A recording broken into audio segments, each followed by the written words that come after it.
Okay, today's lecture, or this afternoon's lecture, has as its topic the history of the Austrian theory of monopoly price from Menger to Rothbard. Okay, and there's a number of important reasons for surveying the theory of monopoly price as it developed in Austrian economics. The first is really that nothing has been written on monopoly price, on Austrian monopoly price theory, prior to Mises. Okay. All recent survey articles that began coming out in the 1970s usually compare Mises to Rothbard, or Mises to Rothbard and Kerzner. Okay. But did the theory of monopoly price, did it just emerge full-blown from Mises's brow? Okay. Or was there a prehistory of the theory of monopoly price? Did other Austrian economists talk about monopoly price? As we'll see, in fact, the theory of monopoly price goes back to Menger. Secondly, there's been an overemphasis on the difference between the theory of Mises and the theory of Rothbard regarding monopoly price. We know that Rothbard believes that there can be no monopoly price formed on the free market, whereas Mises allows that or concedes that in certain very, very narrow circumstances, a monopoly price could emerge on the free market. Okay, as in the case of maybe diamond mines, or where some firm has a trademark or a certain amount of goodwill. Okay, we'll talk about that. But what I want to do is to actually emphasize the similarities between their two theories and show how both theories have developed out of Menger's original theory of monopoly price. One interesting point that you might want to note is that both Rothbard and Mises noticed the similarity between their two theories. Rothbard, for example, justified the significant amount of space he devoted to the analysis of monopoly price theory and its consequences in Man, Economy, and the State, noting, quote, "The theory, though invalid on the free market, will prove very useful in analyzing the consequences of monopoly grants by government." So he thought it was just misapplied to the free market. He believed that the theory itself was essentially correct.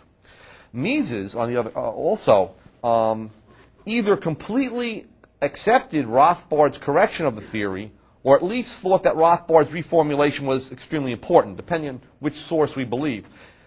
Mises' wife, Margit von Mises, recounted an incident at the 1965 Mont Pelerin Society with Joaquin Reg, a Spanish economist, and the one who translated Human Action to Spanish. Anyway, Reg, or Reg, I don't know how to pronounce it, asked Mises his opinion of Rothbard's disagreement with his treatment of monopoly theory in Man, Economy, and State.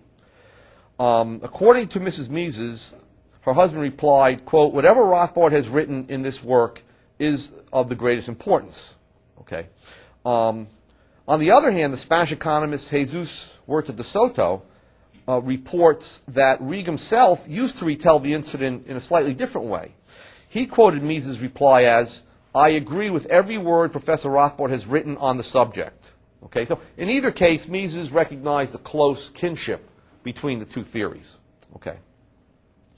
Another reason for surveying the theory before Mises is that, in fact, it was the main theory of monopoly in the United States from about the late 1800s until the 1930s, when we had the imperfect competition revolution.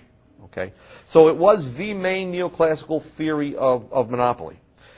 And finally, certain elements in the theory allows us to better critique the current neoclassical theory, which is based on monopolistic competition and downward sloping demand curves. So let's start with Menger. Menger viewed the explanation of the formation of monopoly prices under monopoly conditions, or the formation of prices under monopoly conditions, as part of his general theory of price, as part of what I call the causal realistic theory of price.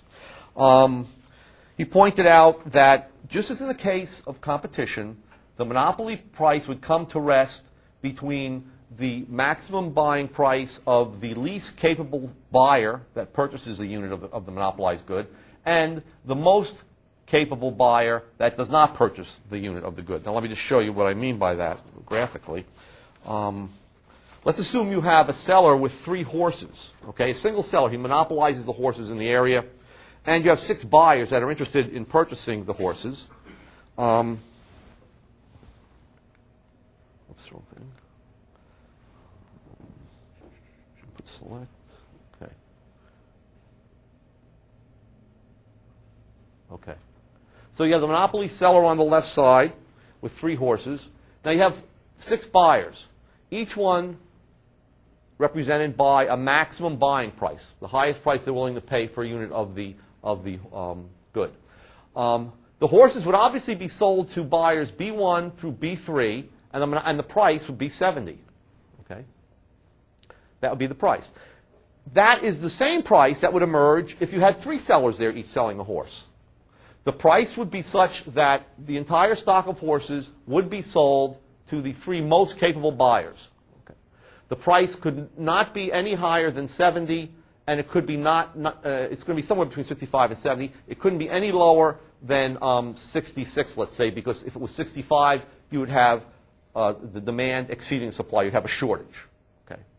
So Menger points out that the same analysis that we use to show what determines competitive price is the analysis that applies to monopoly price. Okay, it doesn't matter how many units or how many sellers we have of those horses. If there are 3 horses on the market, the price is going to be exactly the same. Now, he also points out that the lower the supply that the monopolist brings to market, the higher the price. So if the monopolist were to withhold 1 horse, okay, now this is something that under competitive conditions could not occur.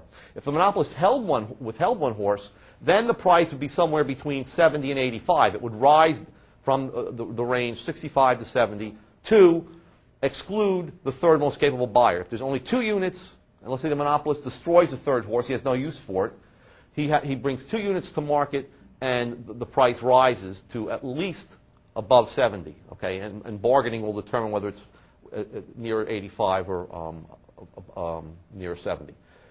If he brings 1 horse to market, the price rises further, okay, above 85, somewhere between 100 and 85. So this is the general rule that the larger the supply, the lower the monopoly price will be. Okay, same rule that applies under competition. The only difference is that when you have 1 seller or a group of sellers acting in concert, acting together, they can determine how many units are brought to market. So Menger also mentions, by the way, that generally monopolists will set the price. So if they set the price at 85, then only 2 horses will be sold. And they allow the quantity to adjust. But that's just a matter of choice on the part of the seller. Right. One thing that cannot be done, and the Menger points this out, the monopolist is unable to set both the price and quantity. In other words, let's say he wants a high price of 100 and wants to sell all 3 horses. That's impossible. Okay? He has to either choose the price of 100, in which case he'll have 1 buyer, he'll sell 1 horse, or if he wants to sell 3 horses, he gives up his control over the price. The price is somewhere then between 65 and 70 if you want to sell 3 horses. Okay? So you can either fix price or quantity, but not both. Okay? All this is Menger's really the first one who's setting this forth. That is that he believes that this theory of monopoly has to be integrated with general price theory, okay, unlike the classical economists. Also, very importantly, he realized that the power to realize a monopoly price is dependent on the structure of the demand curve. And he gives in other words, he recognized, even before Marshall wrote about elasticity of demand, he doesn't use the term elasticity, but he recognized that differences in elasticity of demand will determine if a single seller can get a monopoly price. And this is the example that he gives. The prices are in terms of Austrian florins. Okay? What he tells us is the following. Assume you have a monopolist. Okay? And this monopolist has 2,000 units of a good. So you'll see in each example, A, B, and C has 2,000 units of a good. Okay? Under what conditions will he restrict supply let's say it's pounds of tomatoes. Under what conditions will he allow 1,000 pounds of tomatoes just to rot, okay, and bring only 1,000 to market? Well, let's start with C, okay? Would he do it under condition C? Well, certainly not. Why? Because if you'll note, the demand curve is very elastic, meaning when you raise the price, consumers or buyers are very responsive, and they cut back sufficiently. He raises the price by 20% from 5 florins a pound to 6 florins a pound, and that results in his sales dropping by 50%. Okay? That's a highly elastic demand curve. What happened to his total revenue? He earns actually 4,000 florins less.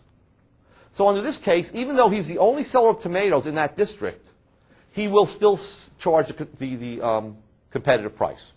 Okay? Under situation B, that the demand curve is unit elastic, meaning that the percentage by which buyers cut back on price is cut back on quantity is exactly equal to the percentage by which price rises. So total revenue doesn't change. So he would be indifferent between selling 2,000 or 1,000 tomatoes. Given that they're on hand already, he doesn't have to produce them. Okay? If he had to incur costs to produce them, if he hadn't produced them yet, then he would only produce 1,000 because he would earn higher profits. But we're assuming that the tomatoes are there.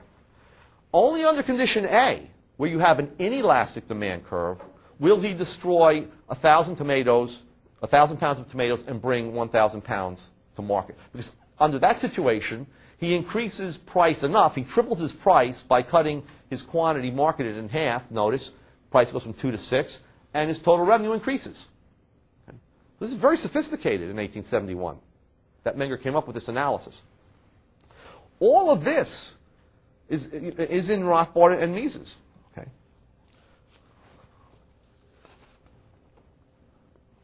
So for Menger, the monopolist, like the competitor, is always guided by economic calculation in choosing supply. Okay? He's guided by economic calculation. In this case, if the supply is on hand, you're not guided by profit. You've already produced the good, so your costs are sunk. You're guided by your total revenue. Okay. So Menger concluded, and let me just read his conclusion, even the fact that it is in the power of the monopolist to choose either his price or the quantity sold does not imply an indeterminacy of the economic phenomena resulting from his decision. Although the monopolist has the power to set higher or lower prices, or to market larger or smaller quantities of the monopolized good, there is only one particular price and only one particular quantity of the monopolized good brought to market that corresponds most exactly to his economic interest. Okay? So in this example, if the demand curve is as it is under scenario A, he will charge 6 florins and bring 1,000 pounds to market. If the demand curve, which is controlled by consumers, is the same as in the scenario C, he would bring 2,000 pounds to market and charge 5 florins. That maximizes his revenue in this case, and therefore his marginal utility. Okay. He goes on to say that each given economic situation sets definite limits within which price formation and the distribution of goods must take place. Any other price and distribution of goods that is outside these limits is economically impossible. Okay? The phenomena of monopoly trade present us, therefore, with a picture of strict conformity in every respect to definite laws. So even looking at this seller here, we can figure out if the horses are available. If he sells 3, let's say you get the highest price possible for each group. If he sells 3, that would be 210. If he sells 2, that would be 170 in total revenue. If he sells 1, he'd get 100. So it would be in his economic interest to bring and sell 3 horses to market. Okay, that's an inelastic demand curve. That's a very elastic demand curve for horses. Therefore, he wouldn't withhold or destroy any of the horses.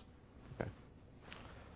So what he's trying to do is to show that the monopolist, just like the competitor, is subject to definite economic laws, and they're the same laws that govern price formation under competition. Okay. Also, interestingly, Menger talks about what he calls true competition. It's not a matter of numbers to Menger. Menger says that, for example, if you have 2 rivals, we call it in economics a duopoly. Okay, you have only 2 sellers in the market.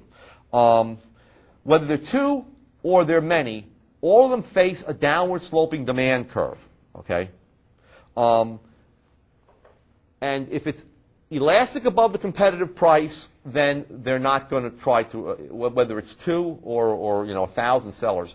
If the two sellers find that people will cut back a great deal in their purchases in response to a higher price, they'll act just like 1,000 competitors would. They bring the same quantity to market as would 1,000 smaller competitors. Okay. He also distinguishes between monopoly as an actual condition and social restriction on free competition. So monopoly as an actual condition, he finds no problem with. In the former case, an increase in demand will always call forth more competitors. So he gives an example. Let's see what.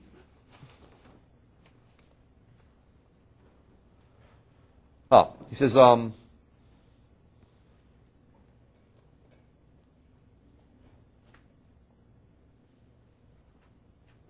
yeah, for example, if you have very few people that initially demand computers when they first come out, and you have one seller of computers, but there's no barriers to entry, when the demand for computers increases, you get more and more firms entering the market, which is what happened. Or when hand calculators, Texas Instruments was the first one to market these electronic hand calculators. They charge, the prices were $200. As demand increased, more people entered the market, more other companies entered the market, and we had an additional competition. So that's not harmful monopoly in any sense. Okay. The other one, the restriction on free competition, he gives the example of the Dutch East India Company and medieval guilds. Okay. The Dutch East India Company was the only company that was permitted to import goods from the Far East into the Netherlands. Okay. Just as the British East India Company was given a monopoly on importing goods from the Far East into Great Britain. So in that case, even if demand goes up and price and profits go up, you cannot have entry is not permitted. An expansion of supply by competitors is not permitted. Okay, so that's very, very Rothbardian to distinguish between monopoly as an actual condition, which is beneficial to consumers. Okay, because you only need one if there's very few consumers demanding the good. You may only need one producer, but as demand increases, additional producers come in. Okay, okay, so that's the basis of monopoly price theory. Okay, it's based on Menger's analysis. Now, most Austrian economists, Feder, Davenport, Wicksteed, the people we spoke about yesterday and today, also believed in monopoly price theory. Okay, in Mangerian monopoly price theory. John Bates Clark also. The person before Mises, though, that developed it the furthest was a student of Frank Feder, who was a follower of the Austrians in the United States. His name was Vernon Mund. He's been very neglected. Okay, there were two famous books on monopoly published in 1933. Okay, and these books were the books that diverted monopoly theory away from its correct development. One was by Joan Robinson, the British economist, The Theory of Imperfect Competition, and one by Edward Chamberlain, the Harvard economist, okay, in which he introduced the concept of monopolistic competition. Basically, in both cases, if you didn't have a million tiny sellers in any given market, you had a monopoly. Okay? So if the market didn't resemble the wheat market, in which you have hundreds of thousands of farmers competing on a worldwide market, in which demand curves are supposedly horizontal. That is, any seller can sell as much as he or she wishes without lowering their price. If you didn't have that situation, which never exists in the real world, even in the wheat market, if you are a seller and you increase your output enough, you can push the price down slightly.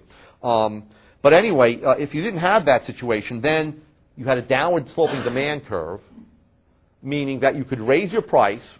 For example, let's say there's Budweiser. There are many, many competing brands of beer. But the fact that Budweiser can increase its price and still retain some of its customers, let's say it raises its price by 10%, this is monopolistic. This is an example of monopoly power, according to these two books. Okay? But there was a third book that came out in 1933 that was very neglected, was completely neglected. This was the book by Vernon Mund. It was called Monopoly, A History and Theory by Vernon Mund. And it's very interesting what he writes in the book. Okay? He has this quote at the beginning of the book, and it says the following. It says, Menger's logical analysis of monopoly trade was an original piece of work. Theretofore, economists had always made a distinction between the fundamental nature of monopoly price and competition price. Menger found, however, that all prices are determined by subjective valuation, and that the effect of competition is only to call forth a different supply or a different set of prices. This new and unified analysis of monopoly and competition made Menger's work a signal contribution to economic theory. So he recognized and based his development of monopoly theory on Menger. He points out right at the beginning that Mund does, that monopoly is exclusively an exchange phenomenon. Okay, it doesn't depend on the structure of costs, on technical factors, which we find in both in Joan Robinson's book and Chamberlain's book. It depends on someone having complete control over supply and being able to set either the price or the quantity. He makes the following statement. He says, it is in the act of exchange that the phenomenon of monopoly makes its presence felt. In an economic sense, monopoly does not exist until competition is restrained among actual traders. A significant thing about monopoly is that it has meaning only when considered with regard to the marketplace, the center of economic activity. It has nothing to do with production conditions and the shapes of cost curves and all this other nonsense that we see in our microeconomic textbooks. It simply has to do with market conditions. Therefore, the logic of Mund's approach led him to deny that, strictly speaking, an enterprise, that is a firm, as a producer, could be characterized as a monopoly. Because a monopoly describes a specific state of supply and demand. That is, a state that results in the emergence of a monopoly price. So that's why Austrians talk only in terms of monopoly price. Okay? That directs your attention to supply and demand. Whereas neoclassical economists talk in terms of a monopoly, a firm as a monopolist, okay, or in terms of imperfect competition or monopolistic competition, okay. And they talk about various technical aspects, but that's not what Mund did. He very interestingly he anticipated Kerzner and defined competition as a state of rivalship, okay. Today we say that in the Austrian terms, competition isn't perfect competition, it's what we call rivalrous competition. So Mund used the term a state of rivalship, meaning actual real-world firms trying to outdo each other by either selling at lower prices or better quality or new products. And for Mund, the presence of two or more persons offering to buy or to sell goods of a similar type, each endeavoring to outvie the other as to price or as to quality and price, and each acting with no outside restraint. So as long as there's at least two people in the market, okay, you don't need a million, you don't need all these teeny firms, you just need at least two people that are acting independently of one another and trying to better serve consumers. And then you have competition, and that's profoundly Austrian insight. In fact, he rejected Chamberlain's claim, the father of monopolistic competition, that competition required a large number of buyers and sellers. And he argued that it, quote, misinterprets the working of economic processes. Okay? According to Mund, whether sellers are 40 or 2 in number, competition among them will result in a market price being formed somewhere between the limits set by the valuation of the first excluded seller, okay, as I showed with Menger, and that of the first excluded buyer. Okay. Even a non-collusive duopoly, that is two different firms, let's say Coke and Pepsi, let's say there were no other soft drink firms in the country. It's only Coke and Pepsi, and they're acting independently, they're going to be competing. And there's a great book written, the Cola Wars. So I think it's written by the then CEO of Pepsi about and that's back in the early 80s, late 70s, early 80s, when Coke and Pepsi really dominated the soft drink market. And it shows how bitter and how vigorous competition was between these two firms. Okay. Of course, neoclassical economists would call them, oligopolists, and they'd start talking about how they would tacitly, wink at each other and raise the price somehow, and none of that is in Mund, none of that's in Menger, none of that is in Austrian economics. He points out that even if one butcher shop controlled 3/4 of the trade in a town, he said that would not be ipso facto monopoly. Okay, he says true rivalship requires only a market opportunity for two or more sellers or buyers, and freedom, willingness, and capability on their part to compete. Also, it doesn't require equal efficiency. Some firms tend to be better than other firms. The National Football League here in the United States has driven out every other football league, despite the fact that in the 1970s we had the World Football League trying to compete with them. In the 1980s we had the United States Football League trying to compete with them. For a while the Canadian Football League expanded into the United States. That lasted 1 year. Okay. The NFL is more efficient, serves consumer wants for professional football entertainment more efficiently than any other potential competitor. There are no barriers to entry. Okay, and that's what counts, right? Also, we're told, and you're told in your microeconomics courses or in your industrial organization courses, that differentiation of product is monopolistic. The fact that let's say Pepsi goes on television, and back in the 80s, I remember they stressed that Pepsi was for active people, and they showed all these people, good-looking men and women with, having fun, out, on the beach and so on. And supposedly that's somehow monopolistic. It's manipulating consumer demands and so on. But not according to, and they're trying to differentiate their product from other types of soft drinks. Okay. Well, Mund also said that this has, this is irrelevant. Okay. Products are non-homogeneous because firms are trying to better serve consumer preferences. Okay. If you think about it, when you go for an interview, for your first job, if you haven't already, many of you have gone for interviews for a job, do you try to come in and be just like the last guy who was interviewed and just like the guy that's coming in? Do you want to be homogeneous or identical with these other people? No, all of us attempt to show our boss that we're the one that fits their needs the best. Okay? So in the labor market, even where you have, thousands and thousands of accountants or thousands and thousands of lawyers, let's say in New York City, each one is different from the next in terms of experience, in terms of their poise, in terms of other abilities and other qualities, personal qualities. Okay.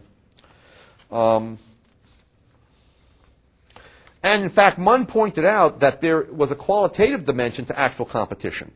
Okay, it's not just price competition, but quality competition. Okay, and that's continually going on as we see among the auto companies, for example. They're continually changing the types of automobiles to better suit consumer need. A few years ago, there was an interesting article in the Wall Street Journal about airline companies. They compete on everything, including how many inches of space your knees have. Okay? I mean, and they actually measure this, and they try to outdo, without losing a lot of revenue from getting rid of a row of seats. They find out what is the marginal cost of getting rid of one row of seats and expanding the amount of the quarter of an inch or a half an inch that legroom that people have.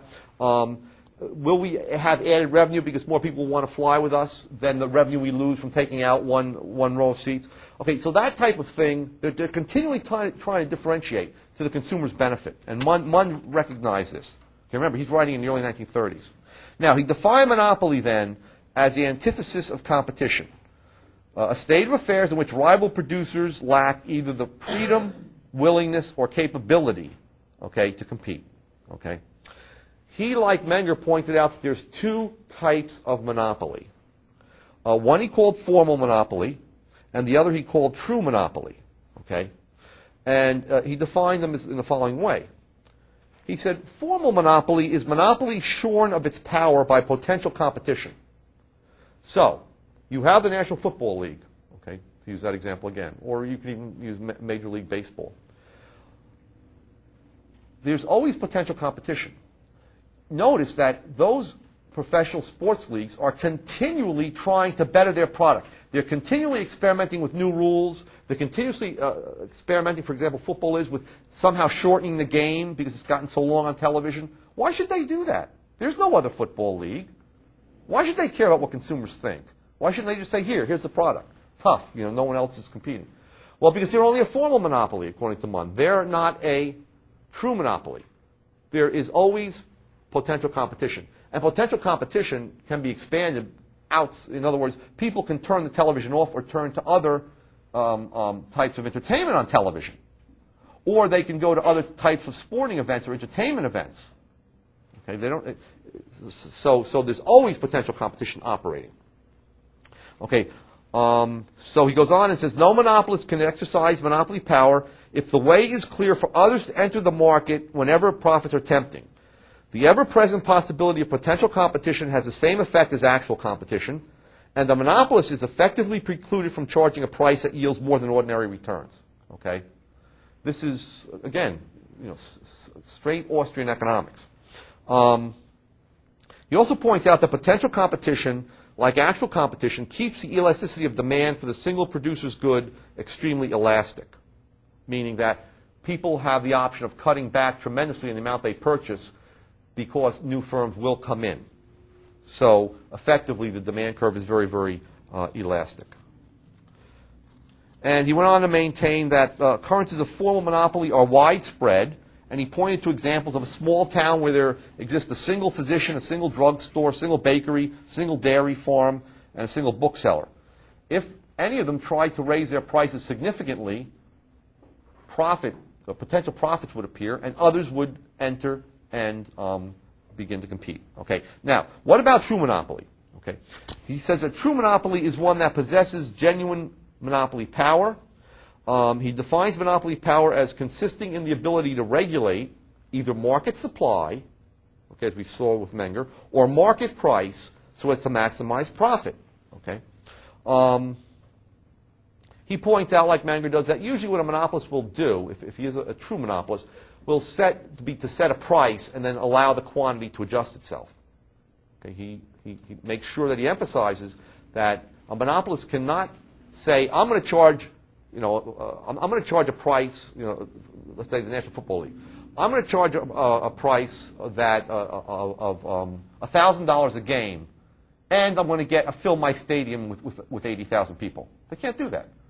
If they want to charge $1,000 a game, well, then they have to be comfortable with the fact that only maybe 1,000 people will come. On the other hand, if they want to sell 80,000 seats, they have to charge an average of maybe under $100 a game. Okay. Now, what are the factors underlying monopoly price? He points out, like Mises does later on, that there has to be an elasticity of demand for the product that is inelastic. Okay. Also, costs of production come in when we're talking about determining how much to produce for the future. And he talks about the attitudes of courts and the public themselves towards monopoly and the interest in future business. In other words, in a sense, you're competing against yourself in the future. If the buyer purchases the product now, he may still carry some sort of a resentment because he feels that he or she has been ripped off. And therefore, you'll lose their business in the future. So entrepreneurs take into account the future effect of price increases. And sometimes to our detriment. For example, when a new, very popular movie opens, you see lines around the block at many places. The first day, let's say Star Wars. Okay, why don't they raise the price? They could probably fill the theater if they raise the price the first weekend to $50 or $75. Because even though there are people that may very well come to the movie theater at that price and fill the movie theater, and there won't be any lines, it'll be the equilibrium price, they're sending it below the equilibrium, there'll be many people that are excluded by that very, very high price that will not come back to that movie theater. Okay? So let me show you the first graph to show you where a monopolist, the difference from Mund between monopoly and competition, or a monopoly price or competitive price. Yeah, that looks pretty good. Let me, do I need to can everyone see that? Yeah, okay. Let's assume that the cost is 3, okay? You see that the normal cost line I have there? It's $3 per unit, right? And let's assume for the moment that the firm has already produced 7.5 units, okay? Because that's where that point should be. It should be at 7.5 right there. This is taken from Mund's book, this diagram, okay? Now, the curve, the downward sloping curve is known as the buyer's reserve valuations, okay? Each point represents the highest price that they'll pay for that quantity. So the highest price that the monopolist can get for, let's say, 11 units is $3. I'm sorry, the highest price they can get for 3 units is $11. On the other hand, the highest price they can get if they want to sell 5 units, if you follow that line up, if 5 units is $9, okay? The highest price they can get for 7.5 units right there is $3. That's the competitive price. And this is the problem with monopoly price theory, which we'll show is also a problem in Mises. That's the competitive price because that's the normal cost. $3 not only includes the cost of producing the good, but it includes the interest on the capital invested. So in other words, at $3, this monopolist would be earning a normal profit. But looking at that demand curve, we can tell it's extremely inelastic.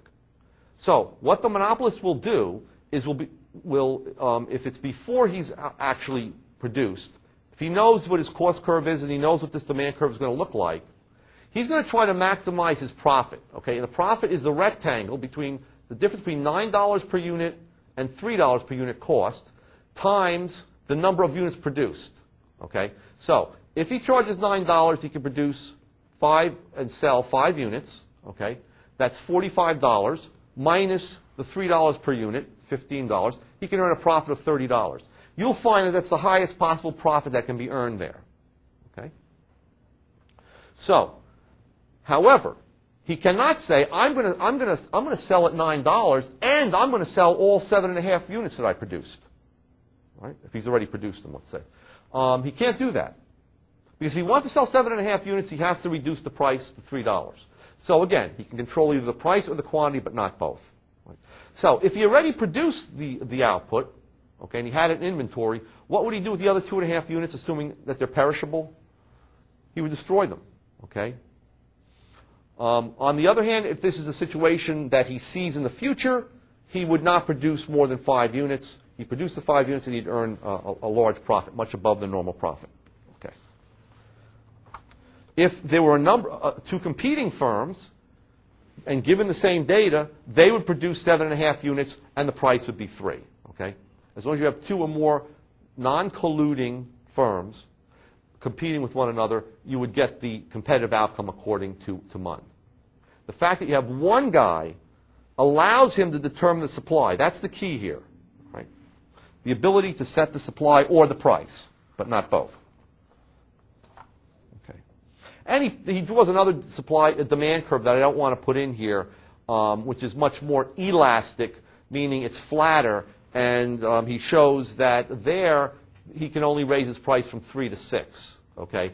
And he can only cut back to 6 units, and that would maximize his profits. I didn't draw that demand curve in. It would kind of clutter things up. But he realizes back in 1933 that the more elastic the demand curve, the lower the monopoly price that can be gotten, okay?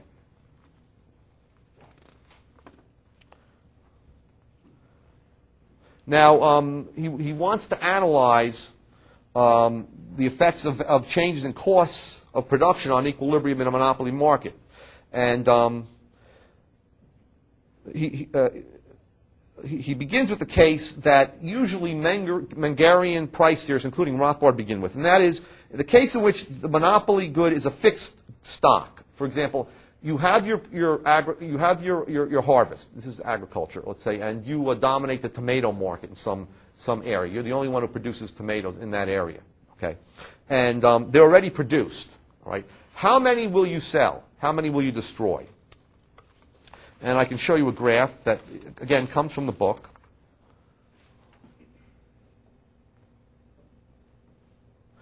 He shows once again that the buyers have a certain demand curve that they control. Okay, they determine, and you can think of this in terms of thousands of pounds or thousands of dozens of tomatoes, or thousands of pounds of tomatoes that are sold. Okay, it's a downward sloping demand curve, and let's say the cost of producing these tomatoes were $1 a pound, and that then is the competitive price. The competitive price is $1 and 11,000 pounds would be sold. All 11,000 that have been produced. Okay. However, if only one person is the producer, that person has the option of restricting the supply. In this case, you would want to, again, this rectangle here, you want to maximize the size of that rectangle because that's your profit rectangle. They have the option of restricting supply from 11,000 pounds to 6,000 pounds, that is, destroying 5,000 pounds of the tomatoes or allowing them to rot, and bringing to market 6,000 pounds and selling them at $6 a pound. Okay? Now, this doesn't happen usually on the free market.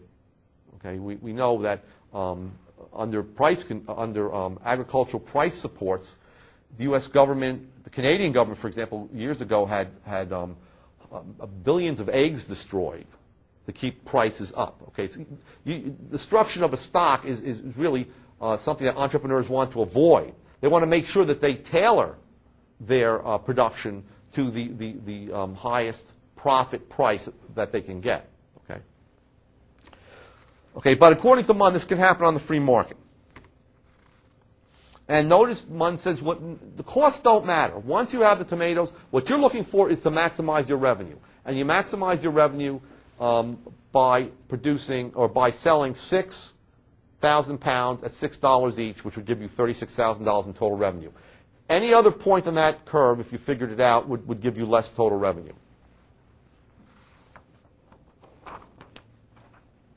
Okay.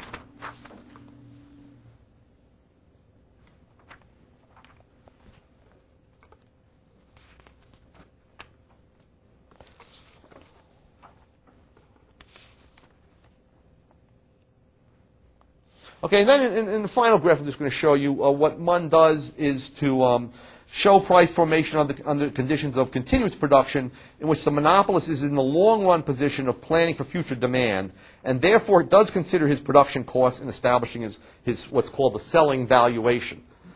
Okay. And that's right here. Okay. This is the normal cost curve. It's more or less U-shaped.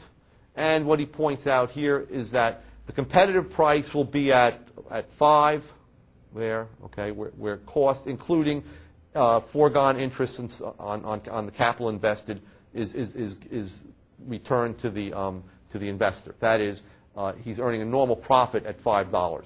But he's able, because of the elasticity of his demand curve, to raise the price to 9. But remember, he has to produce less than 9,000 units. He can only produce, let's say, 5,000 units, which corresponds to a price of 9. Okay, that's his maximum profit area. Okay, or that's his maximum profit quantity and price. Okay, now we come to Mises. Okay. Given that we've had, given that there was a very sophisticated theory of monopoly developed by the early 1930s, okay, what did Mises add to this? Okay. Well, Mises, basically, his whole point was to resuscitate this theory or revive it in human action, because in the 1930s it was swept away with all other Mengerian price theory. Okay. By 1940, when his German version of human action came out, people, or the profession as a whole, had all gone over to the monopolistic competition revolution. They had all been affected by it. They all believe that monopoly simply existed when there was a downwards, or monopoly power existed when there was a downward sloping demand curve, and when you had a few less than hundreds of thousands of sellers in a market. Okay. What's interesting is that in this chapter on prices and human action, there are 5 sections on monopoly price that take up half of the section on prices. There's 70 pages on prices and 35 is on monopoly price. So what Mises is trying to do is to survey and to refine the theory of monopoly price that developed from Menger to Mund. Okay.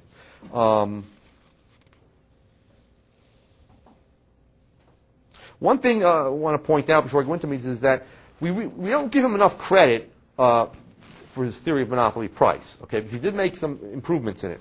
And the reason why we don't do that is because we're looking back at his theory through Rothbardian analytical glasses. In other words, Mises made this horrible error, or so we think, of claiming that there could, in certain very limited circumstances, be a monopoly price on the market, whereas Rothbard showed that, in fact, there could not be.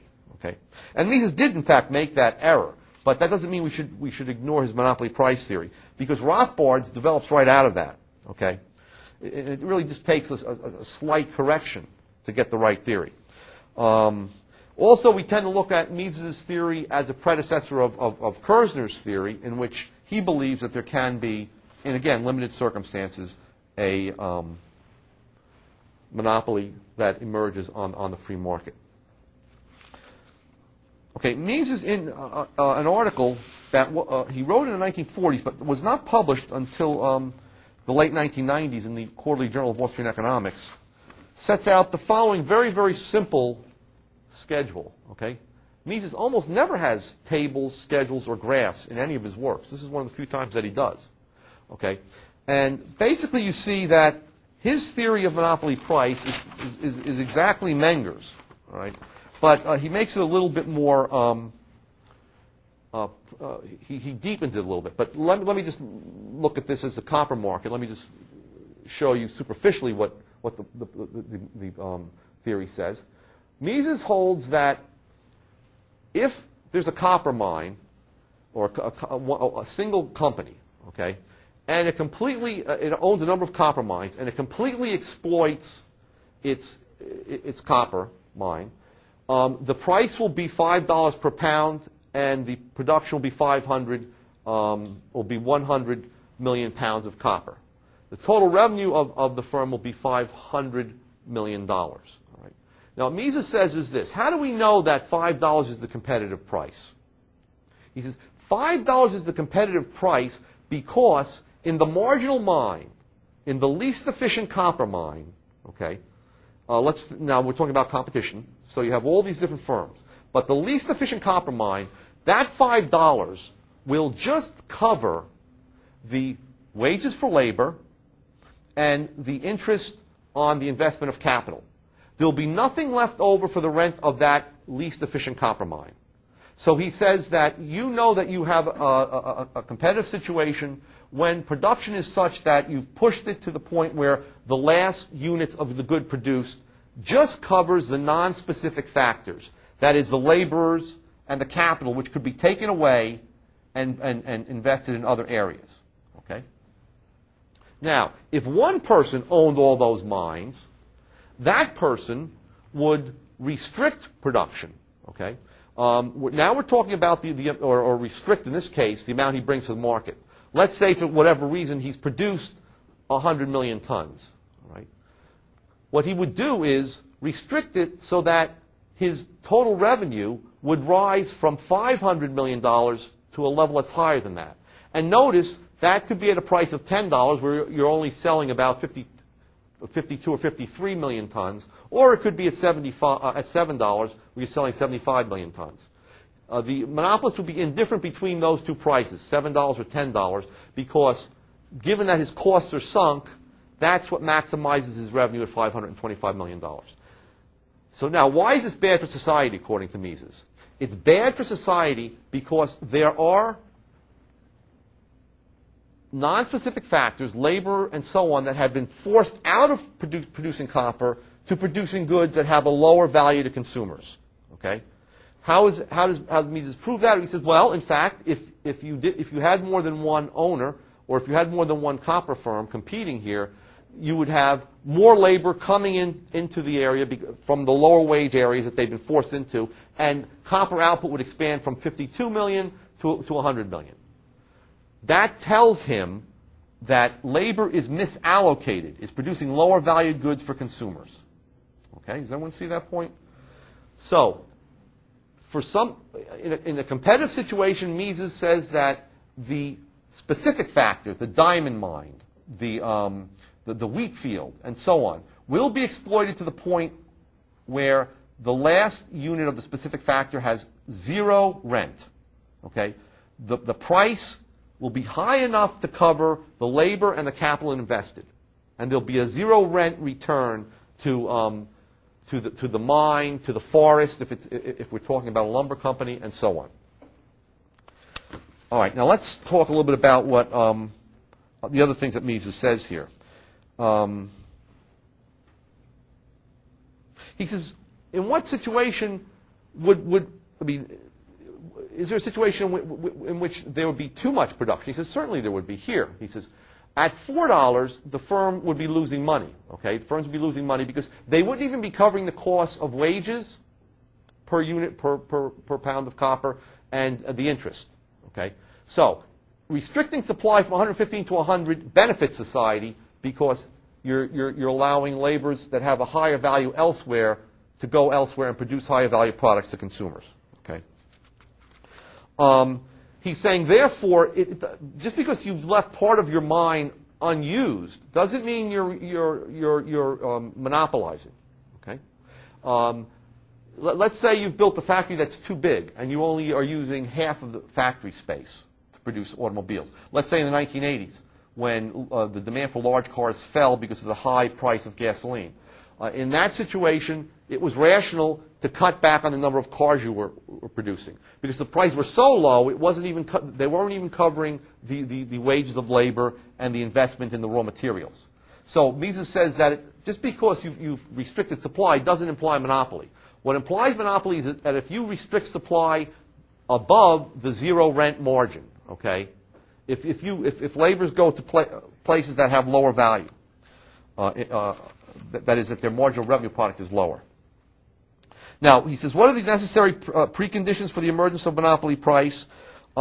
He says, first, there has to be a monopoly of supply. There has to be one firm, okay, that owns the entire supply of the specific resource. In this case, one firm owning either all the diamond mines or all the copper mines. Now, Mises believes that this is very, very rare in the real world. He basically mentions possibly diamond mines, okay? It's extremely rare. And mercury, I guess, is also very, very scarce. So it could happen with mercury or diamond mines. He goes on to say that the second condition is that the demand curve above the competitive price must be inelastic, meaning that at a higher price you must be able to generate a higher total revenue. Now, what if above $5 people cut back sufficiently on the amount of output that they were producing that you wouldn't have total revenue at any higher price, let's say above $480 million? Would it be beneficial even for the sole owner of that copper mine to restrict supply? No, because he's earning the maximum total revenue at $5. Okay, so those are the two conditions. Okay, there has to be sole ownership of a specific resource, okay, and that's a very rare, difficult condition to fulfill. And secondly, even if that's the case, you still might not get a monopoly price because of the elasticity of the demand curve. In other words, it could be substitute products, close substitutes that people could turn to. All right.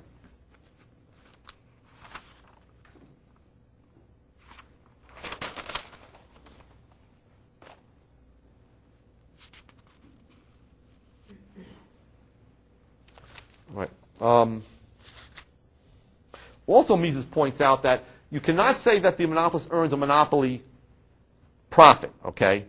Because profit comes from serving consumers better than other competitors are currently doing. He says you earn a monopoly gain, okay? And the monopoly gain is a return not to your entrepreneurial ability, it's a return to the control of this, sole control of this resource, as well as to a certain structure of the demand curve, by the way, which is voluntarily the structure that's determined by consumers. Let me give you an example. In New York City, there was, in the late 1930s, the taxi cab drivers got together, taxi cab companies. They petitioned the city, because it was during the Depression, to limit the number of taxi cabs by awarding licenses. There used to be free competition before 1939. And so the Taxi and Limousine Commission was developed and put in place, and the Taxi and Limousine Commission issued 11,700 licenses. Basically, they grandfathered in all the current taxi cab competitors. And yet, since 1939, there's been a tremendous increase in income in New York City and a corresponding increase in the demand for taxi cabs. Guess how many additional licenses the Taxi and Limousine Commission has issued? 0. Okay, they did after a while. Mayor Koch tried to issue 400 more. Okay, and they, the lobby for the taxi cab companies prevented it from going through the city council. Okay, they did at some point. Maybe it was under Giuliani or under Dinkins. They added 200 or 300 more. But of course, in order to go in and compete in the taxi cab industry in New York City, you have to, since you can't get a license from the Taxi and Limousine Commission, you have to purchase an already existing license. And they were up to, they may be over $200,000 a piece now, but at that point, when I looked at this data back in the 1980s, they were up to $160,000.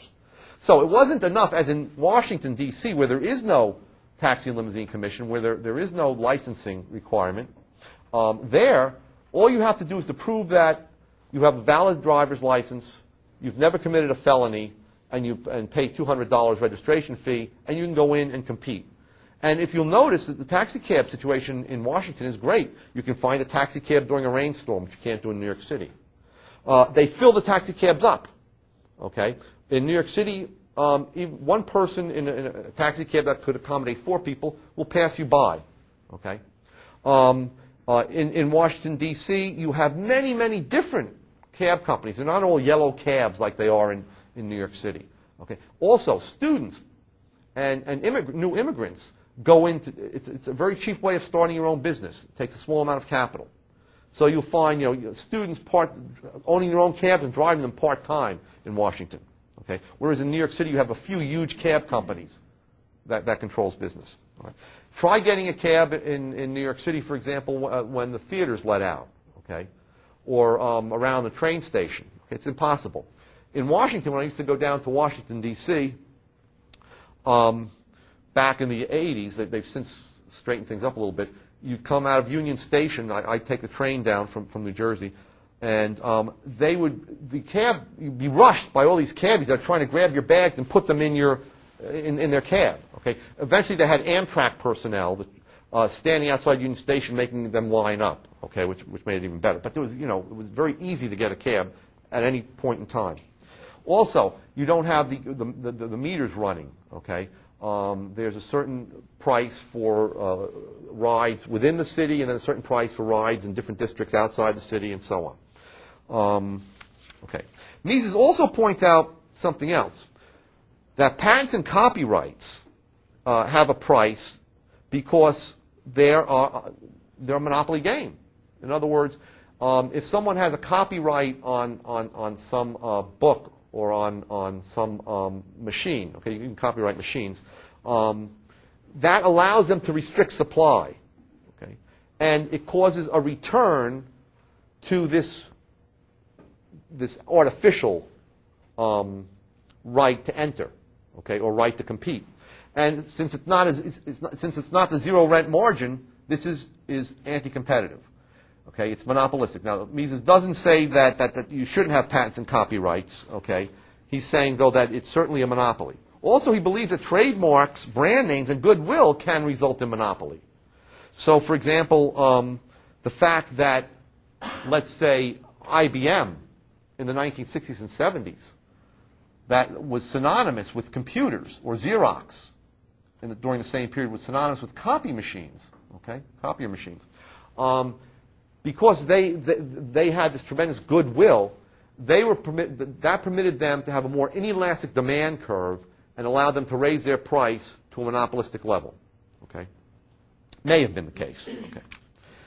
He says, so it may result in inelastic demand and a higher price. Okay. But Mises does point out, like Rothbard, the monopolist himself does not distinguish between monopoly and competitive price. All the monopolist is trying to do is to attain the highest possible profit. Now, here's where Mises is, without realizing it, contradicting his own case. The key point is this. How can we really identify the competitive price? You can only identify the competitive price, which consists of basically a long-run equilibrium price in which there are no profits, in which the marginal mine, the least efficient producer, just gets a normal rate of return. Okay? That only exists in long-run equilibrium, which is, as Mises has pointed out in other parts of human action, the ERE is only what we might call an imaginary construct that allows us to separate profit from interest. Okay? We should not be using it in dynamic price theory. Okay? Mises himself says that the ERE is not something that we can use to grasp the dynamic pricing process. And yet he's trying to do it. He's giving us an equilibrium definition of what the competitive price is. Right? And I'll show you this is one of Rothbard's important critiques. Something else that Mises points out that makes his that contradicts his monopoly theory. One thing he points out that actually is important to note, and that is correct, is that the monopoly of the supply of some factor of production in and of itself does not result in the emergence of a monopoly price. Okay, for example, Mises would say, well, just because Coke has a certain amount of goodwill doesn't mean it has an elastic demand curve, because Pepsi is out there and because many other brand names are out there. Okay, it's only when this goodwill allows you to have an inelastic demand curve where there are people don't see good substitutes that, in fact, you get a monopoly price. Okay. And that goes back to what I mentioned before, that as long as there's potential competition, you may have an elastic demand curve. Now, the contradiction comes when Mises talks about what he calls, or what he says, the multi-product firm. He points out that let's say you're a textile producer, okay, and you produce many different articles of clothing. You produce men's pants, you produce dresses for women, you produce children's clothing, and so on. Okay, in the same firm. He says you don't produce up to the point where the last, where the marginal revenue, the revenue from the last unit of output, is equal to the cost of that output. He says you have a limited amount of capital. So in using your capital to decide what goods to produce, you allocate it to these different types of clothing, okay, in a way that will maximize your profit. Okay. So you stop short of going to the point where your factory has a zero rent margin. And he says the same thing is true with auto firms. Auto firms allocate their scarce capital among the different models of automobiles according to what they believe will bring the highest profit. They do not push the output of any given model up to the point where the marginal revenue equals the marginal cost. In other words, they are not somehow in long-run equilibrium, okay, in the real world. So Mises admits that the economy is not in equilibrium and that its profits that direct production, okay? No one cares what cost or what price would be in some never land where production has been over time completely adjusted to consumer demand, because that never happens. Things are continually changing. Okay? Just when profits are being wiped out in the hand calculator industry, you get the introduction of personal computers. And the first personal computers sell for $20,000. And their cost might be $10,000. And new entrants come in and prices are pushed down. But profits exist for a long period of time.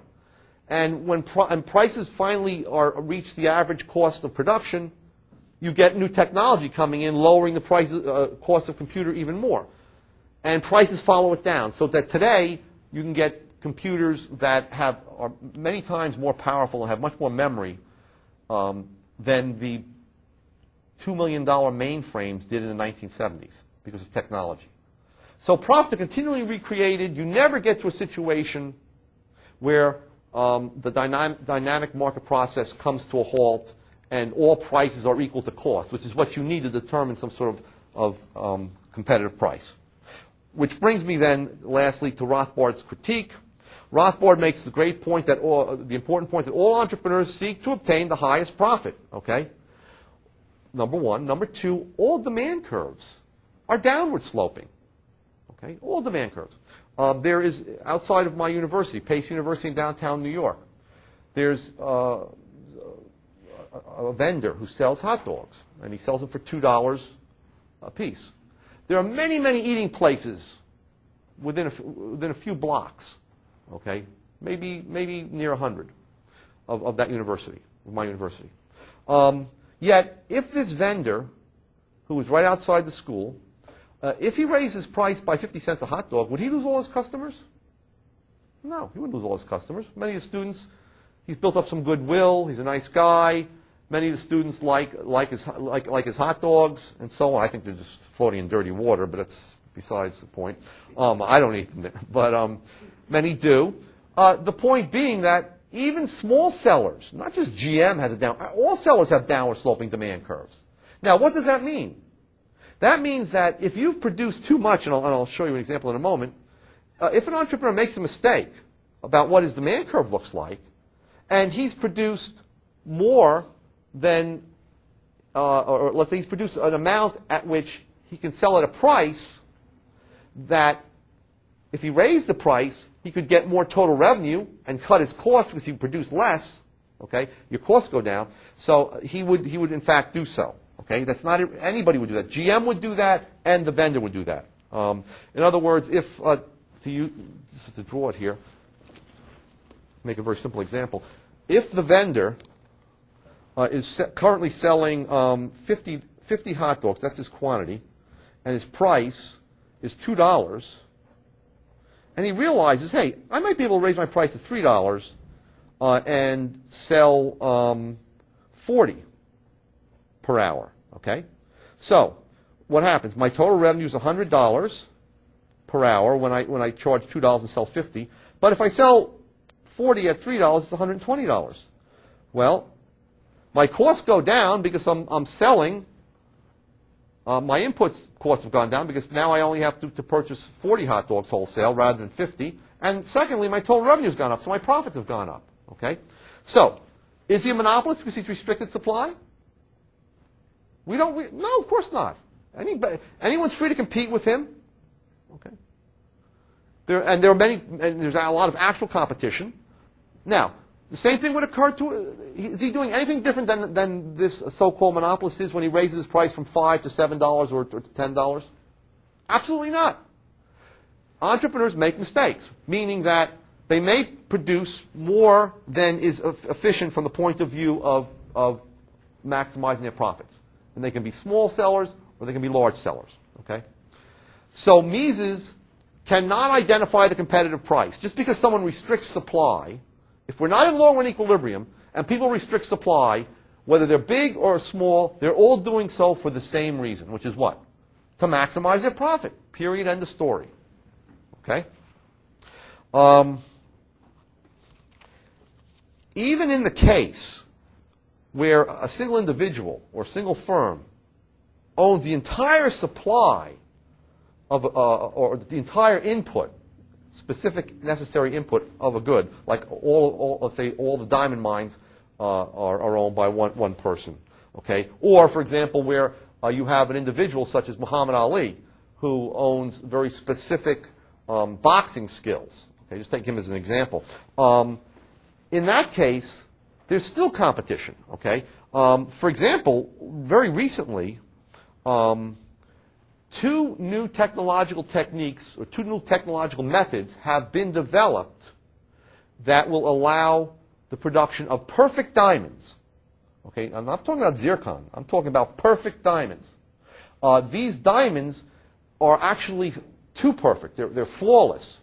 And even skilled gem appraisers cannot tell the difference between real diamonds. These are real diamonds. It's just that they're highly pressurized, and they're turned into the raw material is turned into diamonds within a couple of days. Okay, I saw something on 60 Minutes about 2 years ago on this, and I saw it was an article in the Wall Street Journal. Now I don't know what has happened with that market, but certainly you have if there's high profits in producing gem quality diamonds, you're going to have people trying to come up with new technological methods to undercut that. So there's going to be potential competition restraining the price that even the monopolist of a diamond mine, which we do not have, okay, De Beers comes close, but I think they only dominate about 80% of the gem quality diamonds. Okay, the Russians are always underselling them.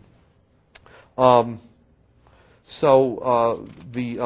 the way, the diamond the owners of diamond mines and the De Beers have struck back by saying, well, you know, it's not genuine, and a woman wants a genuine diamond for, you know, as evidence of you know, commitment and so on. But you know, hey, if this diamond is perfect, you can't tell the difference. I don't see the problem. You know, come on, come on, babe, get off it. You know, it's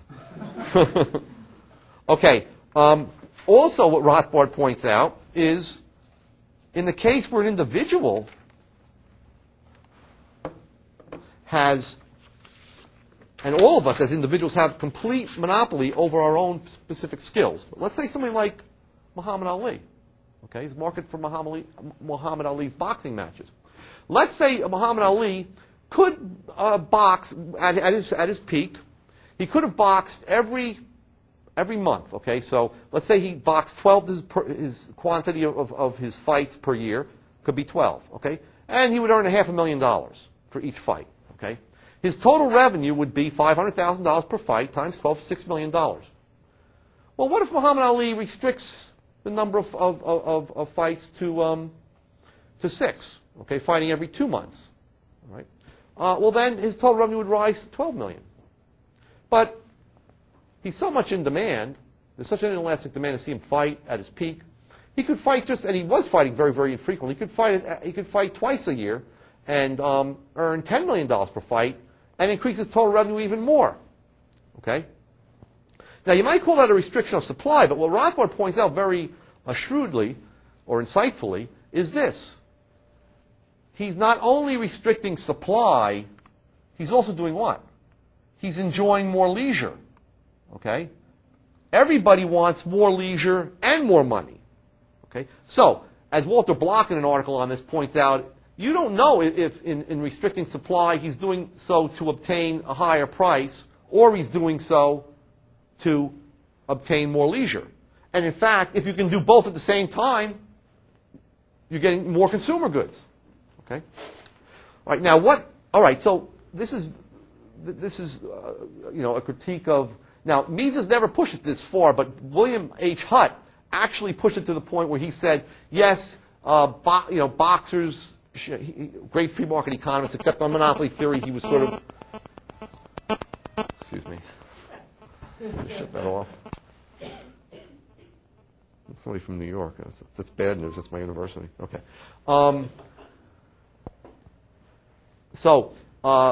Yeah, actually, William H. Hutt somewhere says that yes, it is true. You could have consumers being hurt by the withholding of boxing services by a boxer, and that yes, in theory, that he should be forced to increase his output. Okay, so, you know, that really results in slavery. Finally, what does Rothbard think about monopoly? When can monopoly come about? Well, we have a very interesting real-world example here. The numbers aren't accurate. The numbers are only hypothetical. But in 1981, the U.S. Auto industry was losing a lot of money. And because of the influx of compact and subcompact Japanese cars, the U.S. auto companies had not yet adjusted to the higher price, to the higher price of gasoline, and they were still producing large gas-guzzling cars. So what happened was, instead of trying to compete, okay, with the Japanese, they went to government, to the Reagan administration in this particular case, and what they did was they asked for the implementation of VERs. Okay, does anyone know what they are? Voluntary export restraints, which means that the Reagan administration officials went to the Japanese government and said, basically blackmailed them. If you don't voluntarily restrict the number of automobiles you're exporting to the U.S. to about 1.6 million per year instead of 2 million, well, we can't help it then if Congress imposes even tighter quotas and restricts imports even more. So this is the voluntary export restraints. Okay, now, here's where true monopoly comes in, okay? With the unimpeded importation of Japanese cars, demand curve is D2, which means this. If at $10,000, Ford is producing 100,000 and selling 100,000 units of the Ford Taurus per year, and they're losing money at $10,000, okay, which they were doing. They lost a lot of money during those first few years. I think in total, the Ford GM Chrysler lost something like $5 billion. In any case, let's say they try to raise their price to $12,000, which will allow them to fully cover their costs and give them a profit. If they did that, their demand curve is highly elastic because of the competition from similarly priced Japanese automobiles. So what you get then is a lower total revenue. Okay, so total revenue drops from $1 billion when you produce and sell 100,000 to much less. Okay, you get a total revenue of half a billion dollars, or $0.48 billion, when you restrict your supply or when you raise your price. So they raise their price. They have no control over quantity. Remember, you can either control price or quantity, and as a result, you get a decrease in quantity from 100,000 units to 40,000 units. People cut back by 60% because they can easily purchase similarly priced and, at the time, better quality Japanese automobiles. So it's not in the interest of Ford, because of the highly elastic demand curve, to raise its price to $12,000. Now, after you've gone to the Reagan administration and voluntary export restraints are put in place, Japanese cars rise in price by something like $2,500 during that period of time. Okay? And so now they're priced above American cars. What happens then to the demand curve for American cars? The demand curve is coercively changed in shape because through coercion, through legal coercion, sales and purchases between Japanese automakers and U.S. consumers are impeded. So U.S. potential purchases of new cars are no longer able to turn to purchase of Japanese automobiles at these lower prices. So what they do is, when price goes from $10,000 to $12,000, they don't cut back by 60%. They cut back by 5%. They cut back from 100,000 to 95,000 per year. And what happens to their total revenue? Total revenue rises from $1 billion to $1.14 billion. Okay, so this is a true monopoly price. It's not a free market price. Okay, it doesn't arise on a free market. It arises as a result of a coercive change in the demand curve. Okay, that's brought about by a government prohibition or restriction on competition. In this case, competition from abroad.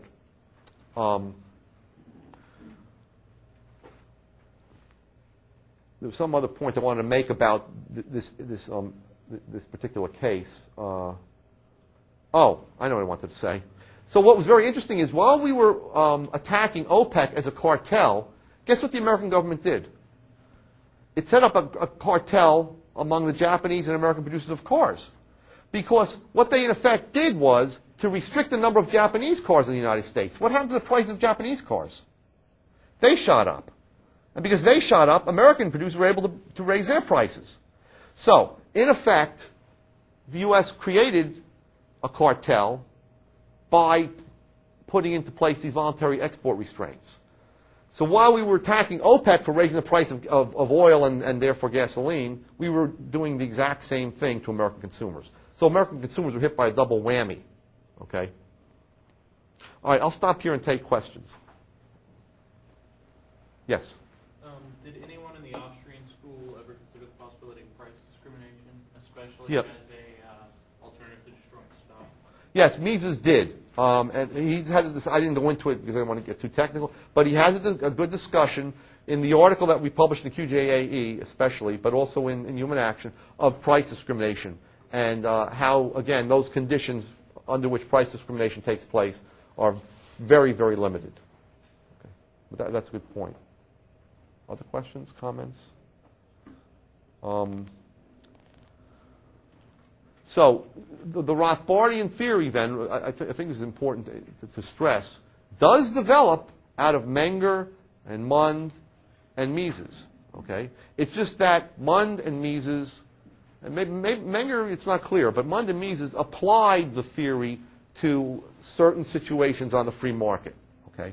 Whereas Rothbard pretty much uses the same theory, but says that it's not a difference between what's a competitive price and what's a monopoly price.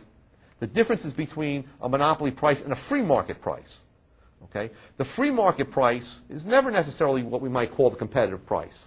Okay? The price that would emerge in long-run equilibrium. It's simply the price that emerges from a rivalry among firms trying to serve consumers better than other firms. In other words, it's the price that comes out of rivalrous competition. That price always arises on the free market. And as long as you have free entry, you're going to have a situation in which there can be no coercive distortion of the shape of the demand curve, which makes it profitable to raise price. Okay? And in some cases, by the way, you could have the demand curve made more inelastic, but not inelastic enough to force up or to make it profitable to raise the price. Okay? So Rothbard points that out too. Okay, unless there's other questions, we can stop. Thank you.